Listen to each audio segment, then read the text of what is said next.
I'd like to start this one out with a reading. First, we have the Bhagavad Gita of what Krishna is talking to Arjuna. Krishna says, "You have the right to work, but for work's sake only. You have no right to the fruits of work. Desire for the fruits of work must never be your motive in working. Never give way to laziness either. Perform every action with your heart fixed on the Supreme Lord. Renounce attachment to the fruits. Be even tempered in success and failure, for it is in this evenness of temper which is meant by yoga. Work done with anxiety about results is far inferior to work done without such anxiety in the calm of self-surrender. Seek refuge in the knowledge of Brahma. They who work selfishly for results are miserable." And now for the next reading, this is from the Sermon on the Mount. "Therefore I tell you, do not worry about your life, what you will eat or drink, or about your body, what you will wear. Is not life more than food, and the body more than clothes? Look at the birds of the air. They do not sow or reap or store away in barns, and yet your heavenly Father feeds them. Are you not much more valuable than they? Can any one of you, by worrying, add a single hour to your life? And why do you worry about clothes? See how the flowers of the field grow. They do not labor or spin. Yet I tell you that not even Solomon in all his splendor was dressed like one of these. If that is how God clothes the grass of the field, which is here today and tomorrow is thrown into the fire, will he not much more clothe you? You of little faith? So do not worry, saying, what shall we eat? Or what shall we drink? Or what shall we wear? For the pagans run after all these things, and your heavenly Father knows that you need them. But seek first his kingdom and his righteousness, and all these things will be given to you as well. Therefore, do not worry about tomorrow, for tomorrow will worry about itself. Each day has enough trouble of its own."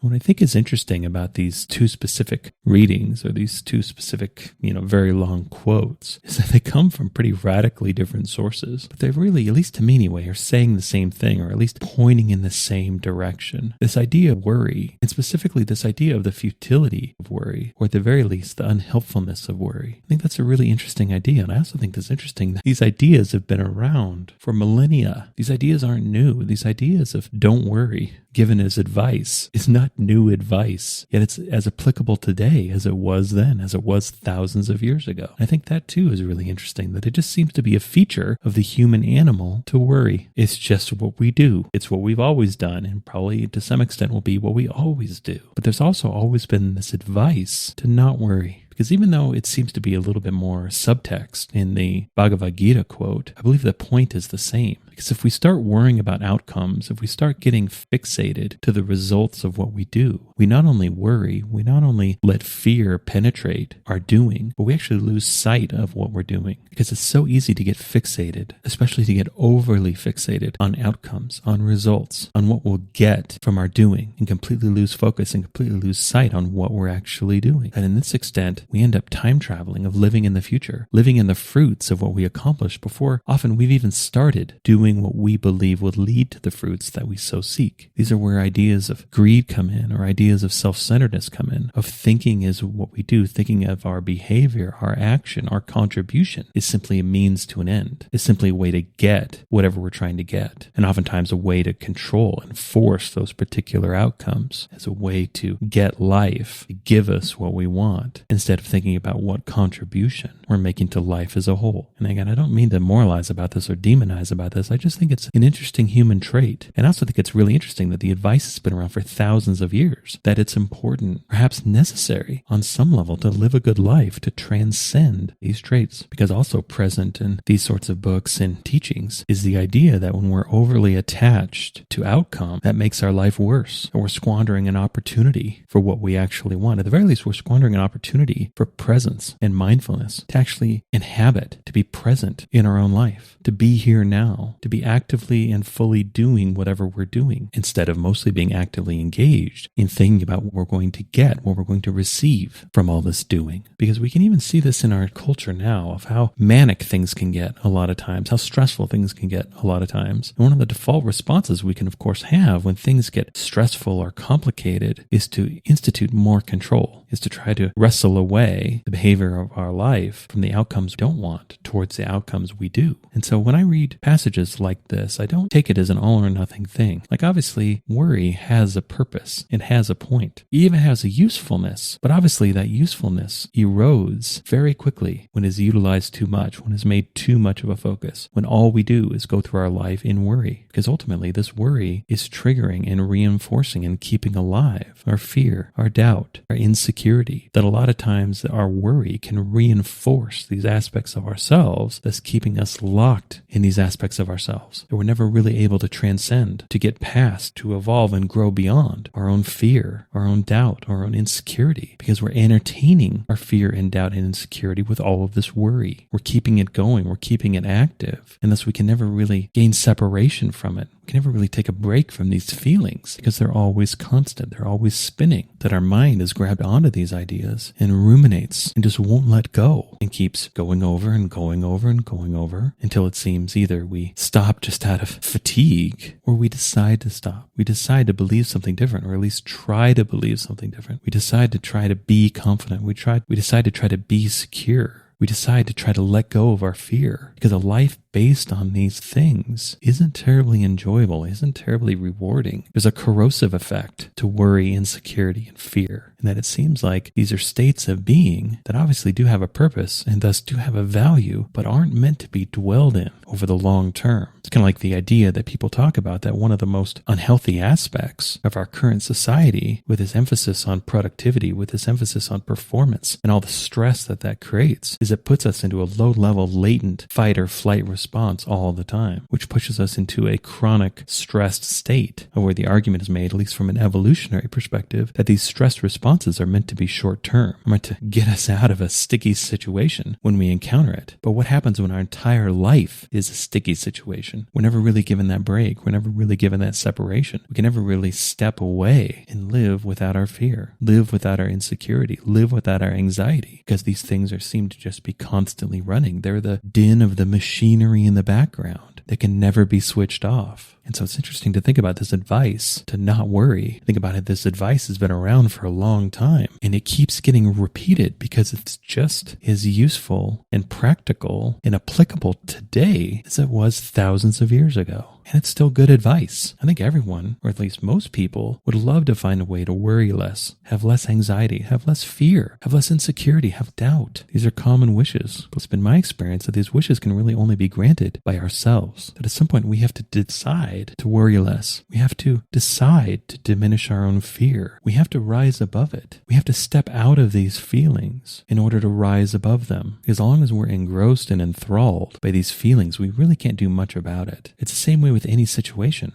On some level, we kind of have to get outside of, or at least beside of, any situation to do anything about it. That when we're fully in it, often there's not a lot we can really do. When we're directly experiencing something, we don't really have the situational or subjective awareness to really know too much about what to really think about it, what meaning to really pull out of what we're doing. Oftentimes, this is why hindsight can be so useful, but also why we don't really get the learning or the meaning or the knowing of what we've done or why until after the fact, until we experience it through hindsight. Because when we're going through the situation, there's just too much to take in. It's utilizing too many of our resources to simply get through the situation in the first place. And so we don't really have a subjectivity. We don't really have the ability to step aside, to step away from what we're doing to really garner and absorb its meaning. Same thing can be true in environments. But if we're in a really difficult situation, a difficult relationship, a difficult job, or just a really difficult living situation, it's not until we've actually moved away from that situation that we can really fully grasp what we had experienced as a whole, that we can really see it in its fullness. Because when we're living it, we can really only see, for the most part, the current part, what we're reacting to in the moment of what's happening right now. But if we can get out of that situation, if we can get away from the situation, or at least just create a little bit of airspace, a little bit of distance, then we can start to see things as a whole. Then we can really start to see what things actually are in their completeness. We can start to figure out some meaning. We can start to learn. We can start to grow because we can see something as a whole, because we're not locked into the situation because we're currently experiencing it. The same way with fear, insecurity, and anxiety. We can do ourselves so many favors by just creating a little bit of gap, a little bit of space where we can set down our anxiety, We can set down our fear. We can set down our worry. We can set down our doubt and just be. I think this is one of the primary benefits of adopting any sort of mindfulness practice. That if we decide that we want to do a meditation practice, for example, this is one of the most tangible and profound benefits that we experience early on, is creating this gap, creating this space where we can kind of step necessarily outside of ourselves, but just not be so deeply involved and engrossed with ourselves for a minute. We can adopt that role of the observer and kind of see ourselves a little bit more completely, because we're not so self-involved. We're not so involved with what's happening right now. We're not so lost in our thinking. We're not so lost in our overwhelming feelings. We're not so lost in emotion. We're not so lost in control. Instead, we just focus on our being. We connect with something more fundamental. There's just an inherent relief with this when we get underneath our thinking, underneath our worry, underneath our doubts, underneath our anxiety, and experience something else. The analogy that I think about a lot is like if we're flying somewhere on a plane and it's a stormy, dark, cloudy day, and there's this moment on the ascent of the plane often where we actually break through the clouds, and up here it's sunny. Up here it seems calm. Up here it seems quiet and peaceful. And in kind of a funny way, I can believe we can experience this within ourselves, except instead of ascending to find it, we descend to find it. Instead of trying to get above ourselves, in a lot of ways we're trying to get underneath, trying to escape the superficial, trying to get underneath the material, underneath the world of manifestation, with not only its physicality and its material existence, but also the world of manifestation in terms of thought, in terms of emotion, in terms of anything that's created, and get underneath it to the level of unmanifest, underneath it to the level of source, of our own being, the core of our being, of who and what we really are below the physical and manifested layer of our own existence. And so kind of like the advice that's been around forever, it seems, and will stay around forever, of don't worry, is also the advice of, well, one of the things we can really do about our worry is connect with ourselves on a deep level. And oftentimes we do this through some sort of mindfulness practice, because we can absolutely do this without ever meditating a second in our life, without going to a yoga class, without doing any sort of presence or mindfulness practice. And we do experience this. We get underneath this level of ourselves when we experience something like a flow state, when we experience states in our life where we feel incredibly connected to our own being, when we fall in love, when a child is born, when we have peak experiences in our life, or experiences that engage and engross us so much that 100% of our focus is devoted to whatever we're doing. It's the same idea. But it sure is nice to have tools in our life where we can do this intentionally. We can do this on purpose. And yeah, the depths of these experiences will never really ever be exactly the same. Even if we have a meditation practice that we stick to and we do every single day, it'll always be different. There'll always be varying levels of depth to it, always be varying levels of clarity and epiphany to it. There'll be varying levels of relief to it. And that's life. That's the beauty of life. It's rarely exactly the same for very long. Things are dynamic. Things are always changing. And that's both the beauty and the benefit of it, but also the challenge, because it's our minds that want things to be the same all the time. Especially if we're dealing with something like anxiety and worry, it can seem like surety is what we seek. But it's not so much we need things to either be this or that. We just need things to stay the same. We need to do away with all this change, because too much control is required to exist in this world of change. But if I could just stop things from changing, everything would be great. But obviously that's not the way life works. And so it seems like it would behoove us, like it would really be a benefit to, instead of trying to figure out how to fight change, of how do we move with change. And one of the ways we do this is we devise ways to assist ourselves to not worry so much, to not feel like we're one lapse in control away from everything falling apart, total annihilation, and believe in something deeper, making contact with the fundamental part of ourselves, below the manifested aspect of ourselves, because it gives us connection to something deeper, something older, something more permanent, and anchor and ground ourselves to that, anchor ourselves to something that exists below worry, below anxiety, below fear, below doubt, and live at least a portion of our existence from this place. Live our existence informed by this place, with a relationship with this place. Obviously, we have to go out in the world, we have to do things. Hard as we try, we're definitely going to worry about stuff. Again, that's just a feature of the human animal. We're definitely going to be afraid. We're definitely going to have doubt. We're definitely going to be insecure. These aspects are inescapable, but they don't have to dominate our life. They don't have to be the focus of our life, because whatever we're worried about, whatever we're afraid of, whatever we're insecure about,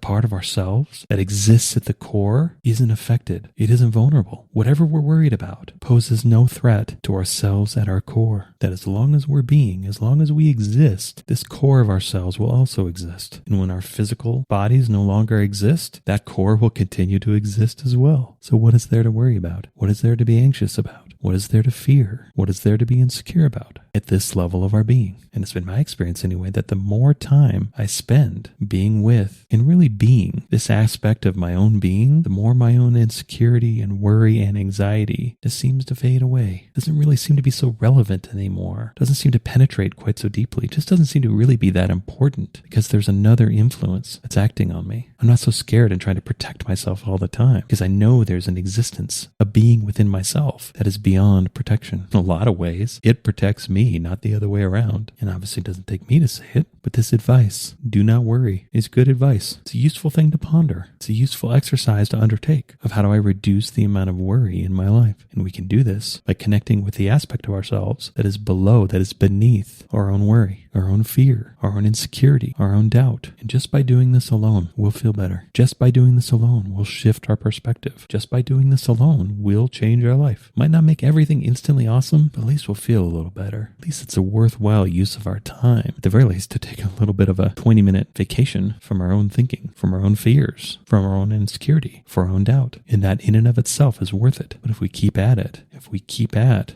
building this relationship with this fundamental part of ourselves, spending time with and in this aspect of our own being, our life will be improved. Our life will feel better. That's why people do it. And people have been doing it for thousands of years because it works. But it takes us to do it. It takes us to decide to do it. It takes us growing a fatigue, a dissatisfaction, a rejection of our own fear, worry, insecurity, and doubt, which ultimately leads us back to ourselves. And so you kind of wonder, is that the function of all that fear, worry, insecurity, and doubt in the first place? Did I have to go through this in order to be led back to myself, led back to my whole self, led back to my fundamental self? It's an interesting thing to ponder. It's an interesting thing to experience. And if we haven't experienced this yet, we'll only know if we try. And we can decide to try whenever we want. Because ultimately, no one should live in anxiety, worry, fear, doubt, insecurity over the long term. That's a miserable experience. But fortunately, all of us, no matter who we are, no matter what we've done, have an escape route, have a way out. And that way out is to connect with the fundamental part of ourselves, with the deep, most real part of ourselves. Spending time in this place, knowing that this fundamental aspect of ourselves is us